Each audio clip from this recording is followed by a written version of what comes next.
Think of how much the public latched on to some of like the changes and growth that the chamber has been doing with their programming when you tie it to history. As soon as you tie it to history, oh, I get it now. Yeah. Like people connect the dots a lot easier. And so that's what the museum exists for, is to help with that at any way we can. Hello, and welcome to the Connect Podcast, a podcast by the Holdridge Area Chamber of Commerce.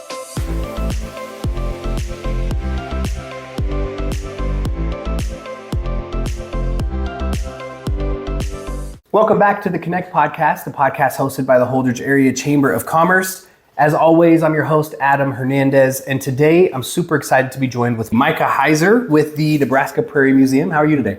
Hey, chilling like a villain, having some Quiznos. That's right. Today we have a special treat. Like I said in the last podcast, people have been asking us to bring back local treats. You know, sometimes we might have some ice cream treat from Dairy Queen, but today we've got Quiznos, and I am, actually Quiznos is brand new to our town. The Pumpkin Pantry here just brought them. I want to say it's only been a month or so. Oh, not very long, no. Yeah, so I've got the Chipotle turkey, and what are you eating today? I'm rocking the Chipotle roast beef, sauteed onions, mushrooms.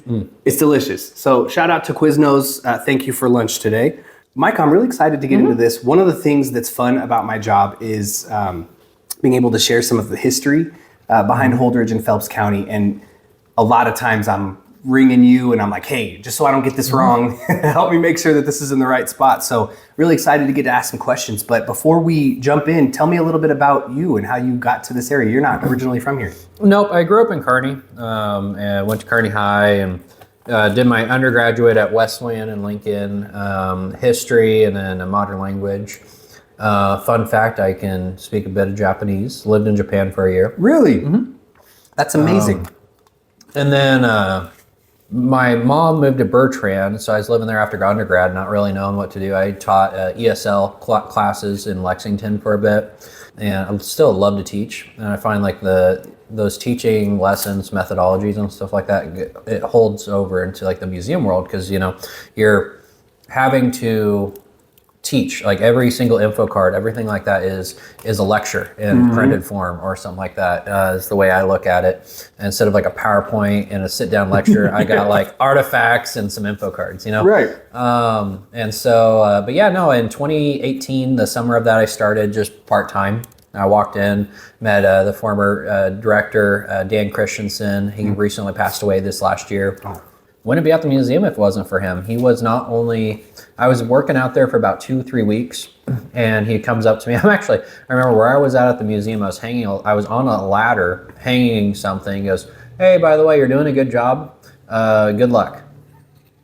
He's like, I'm retiring. I put my 2 weeks in, and your first board meeting is going to be here in next week. And I'm like, Jeez. What?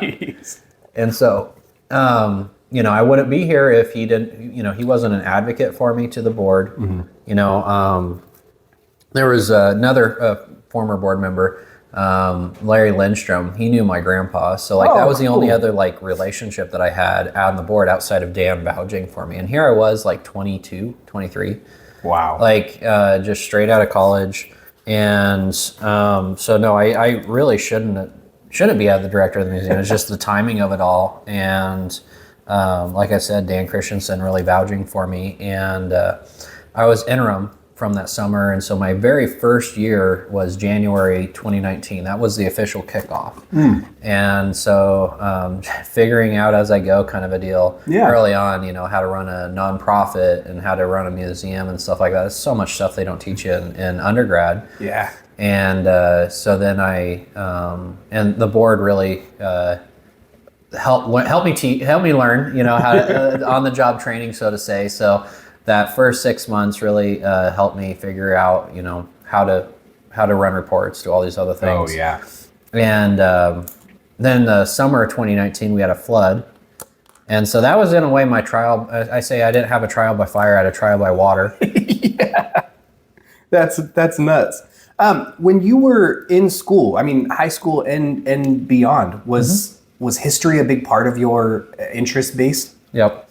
I always like to say, whenever you can find something that you became passionate about, you can go back and name a teacher that really had that impression. Mine was Rowan Howard. He was at Horizon Middle School. Okay.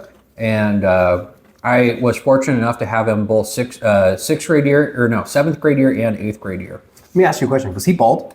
I know exactly who you're talking about. So those that don't know, Micah and I, we found out after I came to this community, but we actually, we were running right past each other in the hallways in Kearney. So that's really cool for moments to go full circle.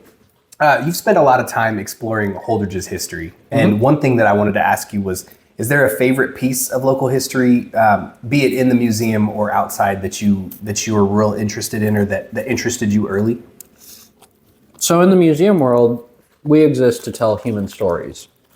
And so my favorite thing so far has been really trying to boot up our oral history program again.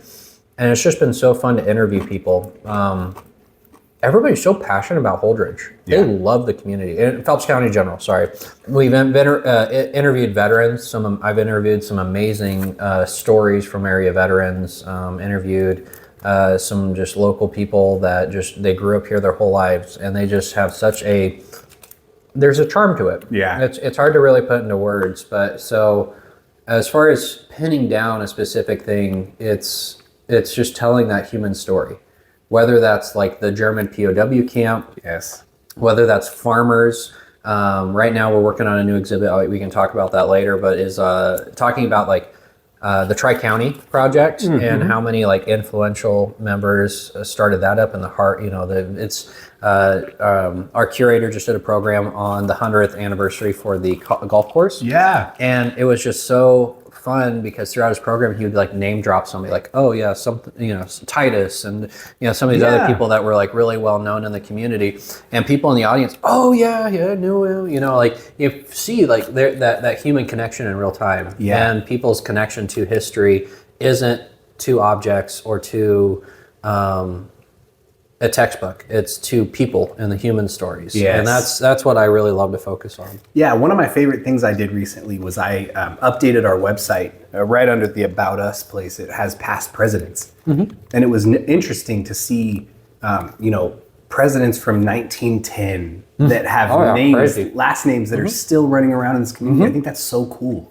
What do you think makes Holdridge's history or Phelps County's history unique? One could say we're just another rural community. We're just another museum historical society. And to that I say it's like you've not been a part of the community then. We'll get guests that come in and they just marvel at all of the unique things that Phelps County has, and the unique stories that we tell. And kind of like what I was saying earlier, it's kind of ordinary in a way. These are people, these are friends, families, parents, sons, daughters. On the surface of it, it's all pretty benign. They woke up one day, they went to bed the next day. But they're the only people that can tell that story. The human story is connected to the individuals, the people. That's what makes Phelps County unique, is the people that lived in it. Nobody else walked in like a Robinson or a Olson or a Nelson. Nobody walked in their shoes. Just like you, making an impact in the community right now, like at the chamber and stuff like that. You're the only. Nobody else fills your shoes except for you in the morning, And so that's what makes Phelps County unique. That's really cool. I really love that perspective. One thing that happens pretty often at the chamber is people come in with old memorabilia, and we say, you're going to want to take that out to the museum. How do you decide, as an organization, what exhibits and what really goes out there? How do you guys decide that? We're a team at the end of the day. Nothing gets done by individual perspective. Of course, myself and our curator, we spend a lot of time in the books, researching, looking at what other museums are doing, where the industry is going, but ultimately the word and the say goes through our wonderful curatorial committee. It's our biggest committee on our board, there's 12 members on our board, and including Sam and I, there's 8 members on that committee. So that we have a lot of say, we have a lot of debate, good, bad, or otherwise. And so any of the artifacts that come in, we actually recently changed our policy. So now we have an intention to give form that then the committee goes through and reviews. And so they review each individual object donated, and then We can reach back out to the donor and see if they're accepted, and they go through the accession process. If they're declined, then we can either give them back to the donor, or we have the option there, if the person wants to donate, then we can maybe we'll go through our normal deaccession policy. To somebody who's never been out to the Nebraska Prairie Museum, what's something they may not realize until they hit those doors? Number one comment I hear all the time: man, this place is a lot bigger than it looks. Everybody. So we have 3 outbuildings: a school, a farmhouse, and a schoolhouse. Oh yeah. Each of those were moved into the property, so they weren't originally there. They were moved in, moving like an entire, that's nuts, almost 3.5-story church. I didn't know that until right now. I figured that was all out there. That's incredible. No, they picked them up off the foundation and loaded them onto a trailer and drove them out there. Jeez, crazy. So that's the exterior, and then inside the museum, we're about, like, on the ground floor alone, we're 75,000 square feet plus, and then we have balconies on each of those buildings. And so, while I absolutely hate our building because it is there's so much air to move, because it's a 2-story Quonset, so it's just open air, and so it's really expensive to heat and cool it. And then on top of that, it's not all of our balconies are not ADA. And so it really does exclude a pretty large number of our audience that comes out there. We're trying to problem solve the different ways with it, but just the way that they retrofitted a farm agricultural building to a museum, that's the only thing I really hate about it. But it's one that it's the cards we're dealt. It's what we got to deal with. But yeah, no, overall, just how massive the museum is, the number one comment we always hear. Yeah, it's funny. I was just out there last week for the Quiz Bowl meets, and I heard it a ton. They go through that door and they're like, wow, there's a ton back here. And so it's fun. One thing I will recommend anyone who hasn't been out, or anyone who hasn't been out in the last few years, go back. There is so much stuff to learn. And you guys have got the sod house, and you've got some upcoming things you guys said. One thing we talked about it earlier, the POW camp. Can you explain a little bit of the history behind that? I know, and I'm sure a lot of our audience does, but to someone who might not know exactly what that is and maybe hasn't been out there. Yeah, so during World War II, the English and the French, predominantly, the Allied forces, they were just inundated with POWs. That's the thing you have to kind of remember is POWs. What was the statistic I read somewhere? Is that 1 in 6 combatants are going to be MIA, KIA. The other 5 are POWs. Wow. Yeah. So, of the millions and millions and millions of troops in World War II, you have to think 5 out of 6 are going to be a POW at one point. Jeez. That's crazy to think about. And so, not only is your country facing a food shortage brought on by the war, there are manpower shortage. And so you have the logistics of housing these POWs. And so the literal second that the U.S. entered into the World War II, UK and France and that were already shipping POWs over. Jeez. And when I say France, they were technically under German occupation at the time. So that, I don't know, I think that came later in the war, but specifically UK, they're an island nation. They only have so much room too. Yeah.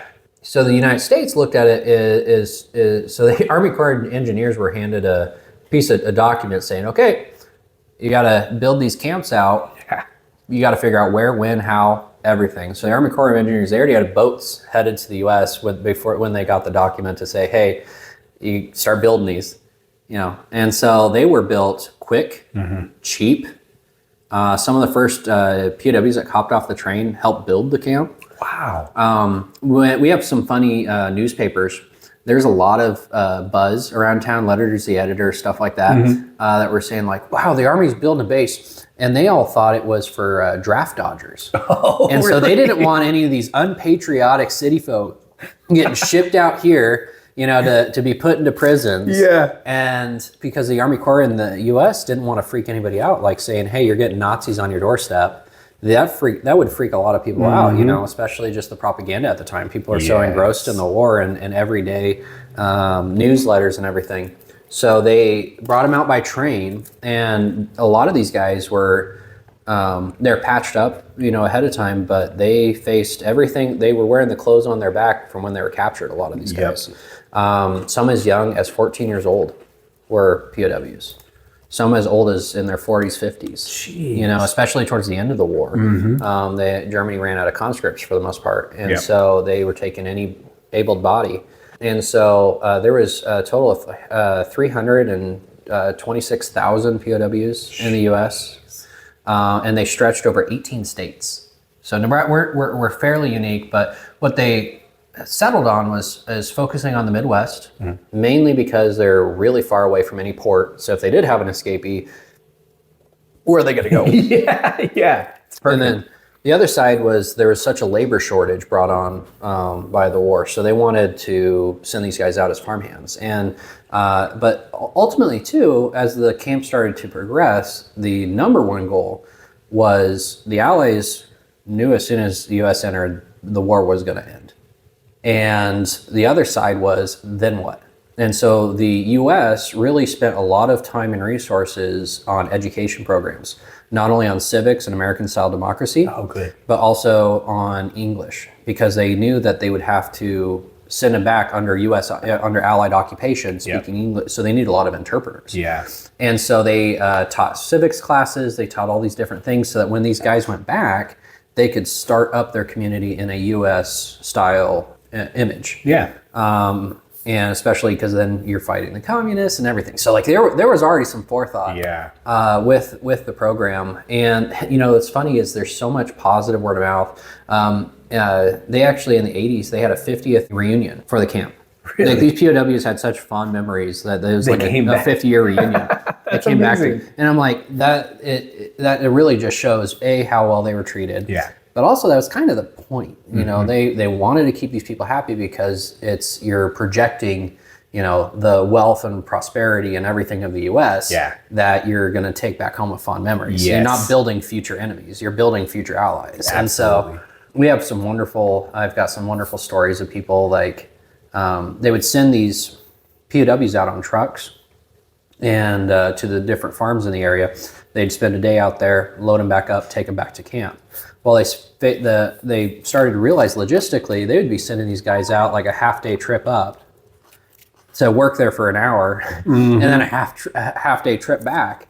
And so they built 18 satellite camps in the area, from northern Kansas up to even the Ogallala. Wow.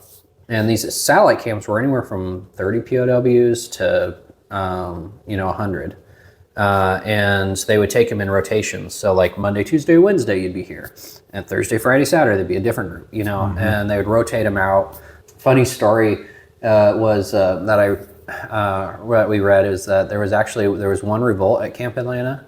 And that was because they were in the mess hall, they had the audacity to hand out sweet corn.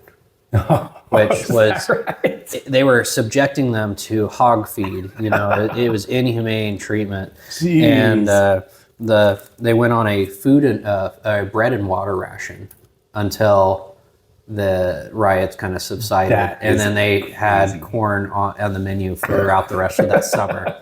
And so the guys had to build up a tolerance for this inhumane treatment of eating sweet corn. That's hilarious. That's a funny story. They brought that back with them too. They brought back that culture of eating sweet corn. They brought that back to their country? Mm-hmm. Just like on the Ally side, Hershey's chocolate and some of those different pretty well-known things that we have nowadays, the American POW or American veterans came back home and were like, man, that was pretty good when I was over there. I wonder if I can find these back stateside. So there actually became a market for it. Same thing. They brought that back to Germany and created a new market. That is incredible. So why, a lot of times when people hear history, they tone it out. And I've noticed this. But why do you think it's important to continue telling these stories, especially to people here in Phelps County that are living in the place where this history happened? I think a lot of people think that history does not affect them in the present.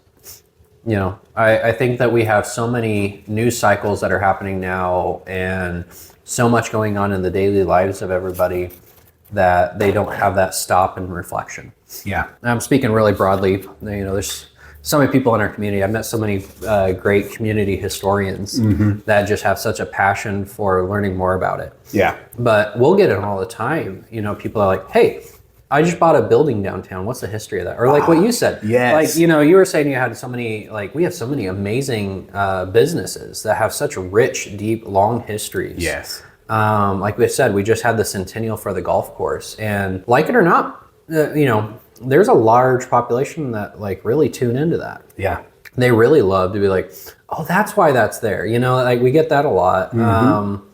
And so, genealogy and understanding your own family's history really can help shape your own identity, a lot of the times. And, the longer that you have roots in that community, the more that you start to question not only your relationship and making history, but also looking back and thinking like, man, why is that the way that is? Yeah. What were they thinking when they did? Like, there's so many of those different things. Yeah. That come up. It's just kind of fun to see, people kind of reflect back on that. Yeah. And so I would say that people subconsciously are having those things that come up. It's the next part that a lot of people tune out to is taking the time to actually dig in and research it. And so one of our goals at the museum is part of our community connection is making those stories digestible, easy. Yeah. We're doing the hard work on the back end. Yeah. But in doing that research, but telling it at like, they say the average reading level is at a middle school or lower level. Oh, that's ridiculous. And so we try to tune in, using vocabulary and everything or pictures and things like that, and trying to make sure that we're telling that engaging story, but in a very accessible way. Yeah. An entertaining way. We're there to entertain as well. The History Channel exists. Well, before they covered aliens 24/7. They used to be academic. Yeah. My friends and I were watching through like Band of Brothers right now. I had never watched it before, but my friends absolutely rave about it.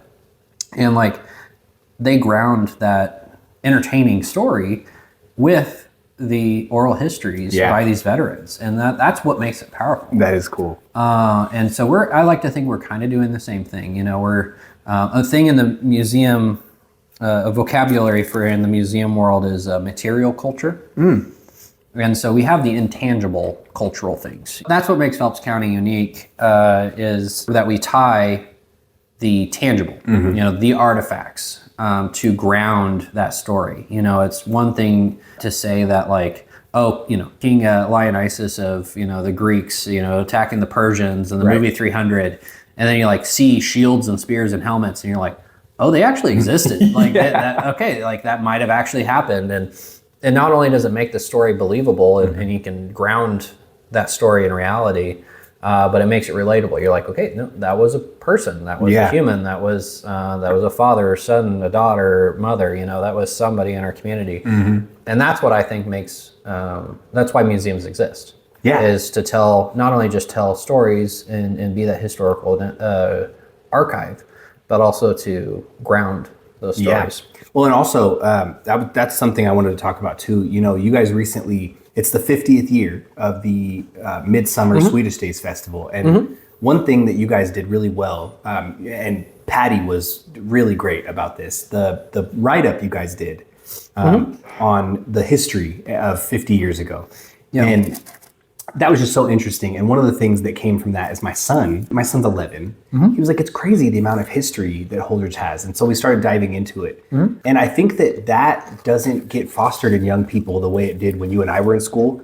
I had field trips to different museums in the area. Nebraska Prairie Museum was one of them that we went to when I was a kid. And kids are still going to museums, but what kind of response do you see from young people and schools that come to the museum? There's that term of like minimalism. And so much in our culture is focusing on minimalism. I like to think we do the opposite. I go for maximism. Maximism. I want to overload the senses. I want to make it and foster that genuine curiosity. And I think that's one thing that really appeals to everybody. Yeah. Not just kids, but all the way up to adults. Is, ooh, that's a shiny thing up there. What is it? They want to go and explore. And I think that, we just can overwhelm not only with the amount of the shiny things and things that are making noise like our trains and jukebox and all these other fun stuff, but also overload the senses and just the amount of information that we have, Yes. And we'll get in people all the time that have, different niche hobbies, and they will fixate on a specific area of the museum. And it's the same way with kids. Their attention span's a lot shorter, so they typically gravitate to the things that they can interact with, the things that are flashy.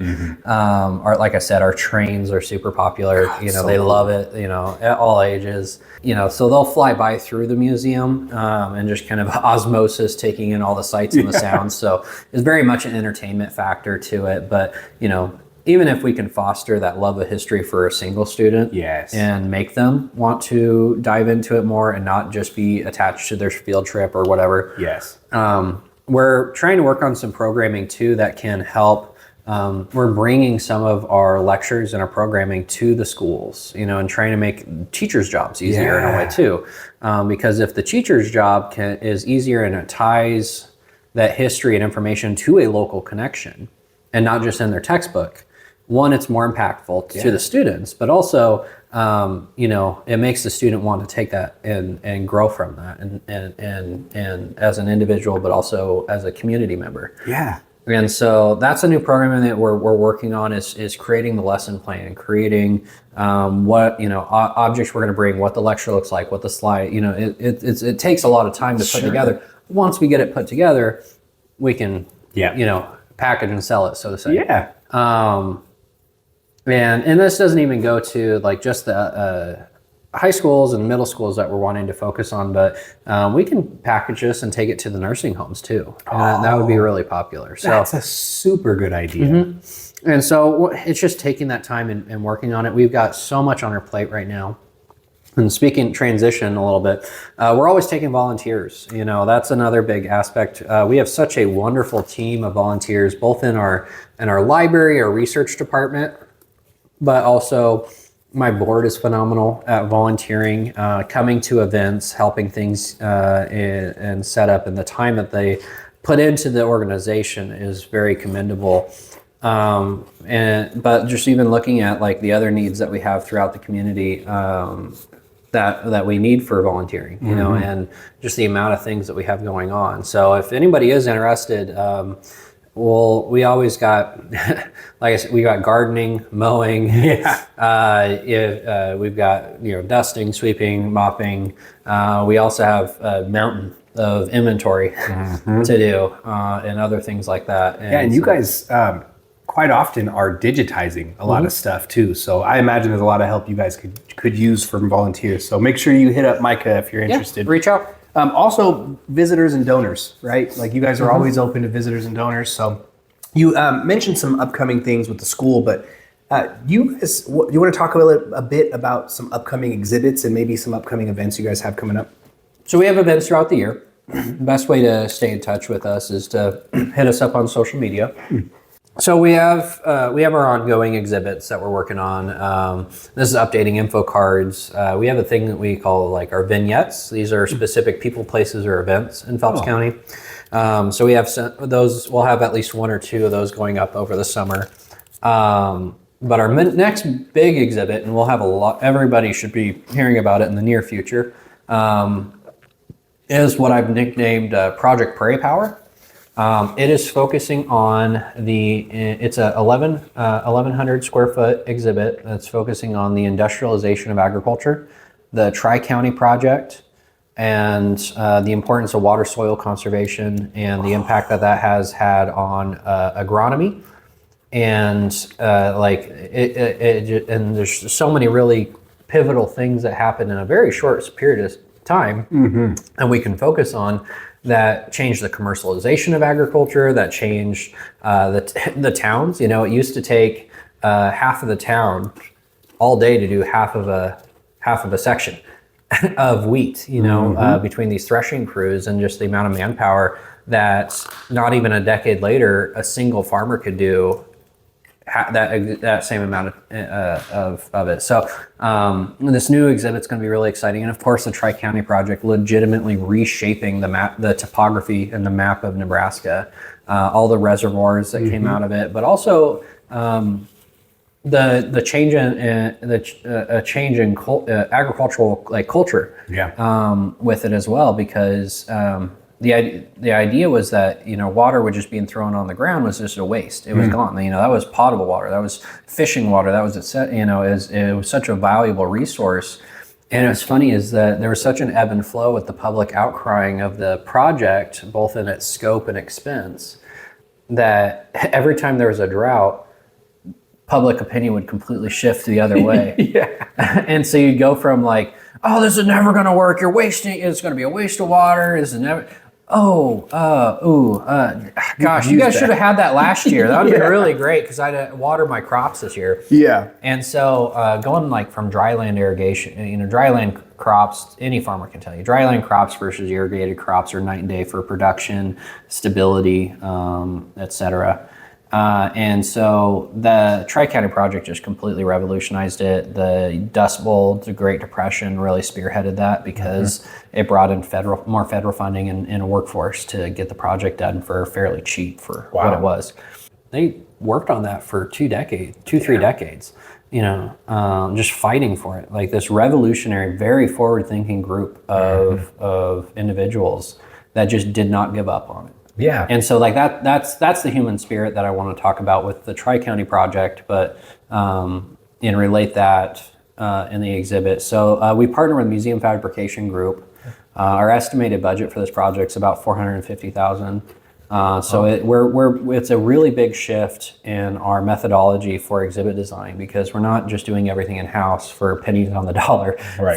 And we've been doing a great job with that, but this is just a completely new direction in a way. It's getting that professional museum team to come out and do it. And people are going to see that. It's going to be it's going to stand out. It's going to be a very unique thing. That's amazing. I'm excited. I'll have to go out there and learn more about it. Does that have anything to do with McConaughey and Kingsley? All of it. That's amazing. I'm so excited. Yeah, so Johnson, Kingsley, McConaughey, those were the founders for the Tri-County project. Those are the institution.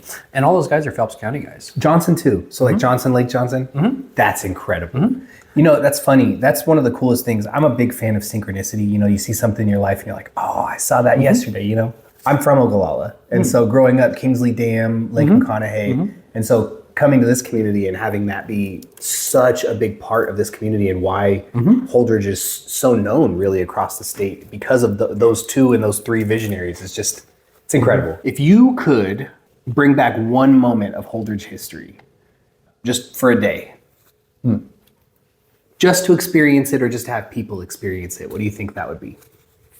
I would say, last year we celebrated the 150th, but I would like to go back to the spirit around not only the county's centennial, but the U.S. bicentennial and the township centennials.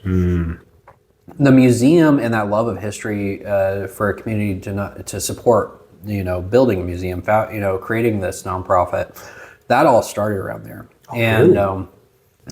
People had that moment of self-reflection, and they're like, oh wow, we're 100 years old, and mom and dad that went out in a Saudi, and all the really interesting immigration stories. People got really self-reflective about that, and they hosted events. So people would dress up in pioneer outfits. They would have big parades. Peterson Resort was a big place back then, and people would go up there. It's along the Platte River. Okay. And they would go out there and have this massive picnic, 1,000+ people picnic. Wow. During the centennial. And we have a photo. They had people that stood out. And they did 100, 90, 80, 70, 60. And they had people from the county sit and stand holding up these cards. And so you could visually see some people were around for the Saudi days still. Wow. That lived it. Yeah. And so that still exists. We just celebrated last year, 2 years ago now, Phelps County's 150th anniversary, and it went well. The county did the time capsule, which was fun. Yeah. People embraced that to a point. Next year, it's another big anniversary. It's the U.S.'s 250th. A lot of us aren't going to be around for the 300th. So Right, this is our time to really have that moment, and it really should be a big thing. Not only did it cause people to reflect back, they did 50 years ago, but hopefully that brings back that realization that oh wow, I've lived here 30 years. What does that look like? Yeah. What it looked like as a kid, and people to have that self-reflection, and not only to, and this is where my dream is that people get self-reflective to the point of donating. Sure. Of donating, but also not only like monetary, but like artifacts, and oral histories. And we want to hear those stories. Like that's our job. And so that's what I'm really hoping with next year. And then Holdridge's is in 27. I think they have their 150th. Wow. And Loomis, Bertrand, and them are shortly after. I have to check that. I think there's a 7 in it. Yeah. Going off of memory, that's never good.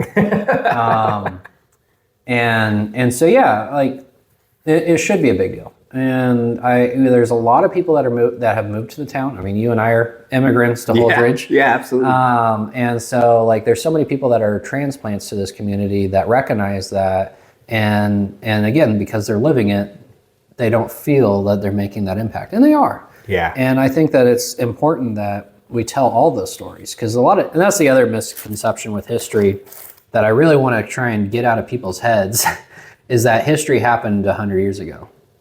Nebraska museums especially, a little pedestal here, we get stuck in the 1880s. There's a lot of history after the 1880s. Sure is. And so that's why we want to tell this Tri-County project too, because that happened in the dirty 30s. Industrialization of agriculture happened from the turn of the century to the 1940s, 50s. I had a farmer stop at the museum the other day. He's like, "Oh, I remember they had the hay crane, and I'd drive up there with my old like 1920s, farm-all tractor, and I'd just be putting along 5 miles per hour, and I'd sit under the train, I'd park it under the crane hook, they'd lift it out, and it's just so different now. One row, like one singular combine can just mow through corn and soybeans like crazy, but that 50s, 60s, 70s history is what we want to tell as well. Yeah. I hope that people are saving, and for the other side too, is our culture is moving so quickly. Museums are not catching up. Digital history is brand new. Think of that, we were kind of reminiscing back in the day of how many people out there saved their phones, or saved their camera roll on their Razr flip phone. Like, who still has that they saved it? And so does that mean that all of those photos are gone? Right. And so what all of the artifacts that we have at the museum, and very precious photos that we have, those are all physical. We have very few digital outside of the ones that I've personally taken and added. And people don't think about that. Like, they're like, oh, it just put it in a cloud, it's gone.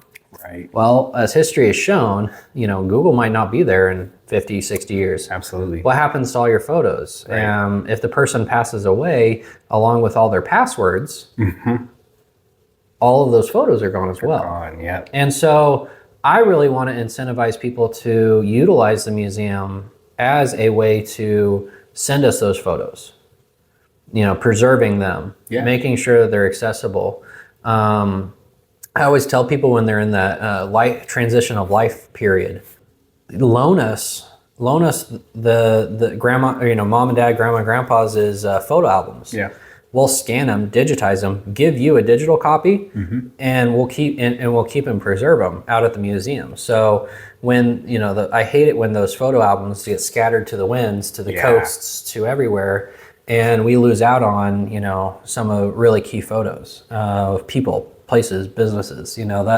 That's it is the story. So even if you've lived in Phelps County for 5 years, 10 years, you still had 5-10 years of content of history. things that we can use in the museum. And so really, I just want to impress on people, like, think of yourselves as making that mark in history and what that means for the museum. Like, when you're passed away, you know, we hope that we're still around telling your story. Right. What, you know, whether or not you were here for however long. And people don't think that, people are humble. They don't like to think of themselves as being, you know, really impactful like that, but they are. And so, yeah, I trying to change that culture. Yes. It's a slow burn. Well, that's good, because it is, you know, even me as a parent, you know, telling my kids that, like, my daughter has a scrapbook. You know how hard it was to talk her into doing a scrapbook, and now she loves it because she can, you know, sticker it up and do all the pictures, but she has a phone and she deletes her pictures in her phone and then they're gone. And you know, the scrapbook's not going anywhere. So even in a very minuscule way, it's happening everywhere. So, and another, like, idea with that too, that I'm thinking about that with my own son. We don't have a precedent in the industry for this well-documented generation. We don't have, like, I was thinking, like, myself, we don't have the, like, every second, every minute, every day photos and videos of a person from their whole life. yeah. Like, this is unprecedented. You know, we look back 100 years and we're lucky if we can tell one person's story because they wrote it down in a diary. Yeah. Now we have everybody's, like, all of the time. Yeah. No, seriously. Like, we're in unprecedented times in the industry, and that's something that we're still figuring, like, logistically how you do. And we just got to start somewhere. One thing I like to end every podcast episode with is just one piece of advice, and it can be business or life. Just any type of advice you'd like to leave the Connect audience with. History is tied to culture. And, you know, especially in the business world, you hear all of the times in which they say they want to foster a unique work culture. They want to have a unique identity, connection to their employees, connection to their customers. And that all comes from culture. And for businesses, the best way to do that is to attach to your history, to tell a human story.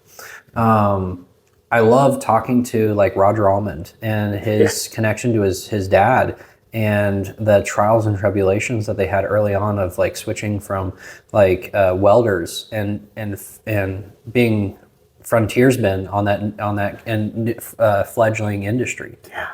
And that human history and that human story connects even to today. And I think that for businesses, telling that story and championing that makes you unique to everybody, and sharing and connecting with that history is a really good way to grow. And so I think a lot of, like, even, like, throwing out, like, Midsummer, you know, think of how much the public latched on to some of, like, the changes and growth that the Chamber has been doing with their programming when you tie it to history. As soon as you tie it to history, oh, I get it now. Yeah. Like, people connect the dots a lot easier. And so that's what the museum exists for, is to help with that at any way we can. And businesses that are celebrating big anniversaries, like we did with the Holdridge Country Club, and the culture of golf and how important golf was to so many people. Yeah. Like, Sam found that some of, like, the golf course, like, founders approached their business partners and did a quid pro of, like, hey, you need to close at 6 so guys can get out there and get more tee time in. Jeez. Like, that shaped the culture of the entire community and then some. That's amazing. And so, yeah, like, people living in today don't think that in those terms sometimes. And so that's my big shout out for businesses, is to really think of what makes you unique and sell that, and use culture as your marketing, use it as your decision making. Yes. Use it as your, you know, platform that you're trying to get new customers and new employees and everything.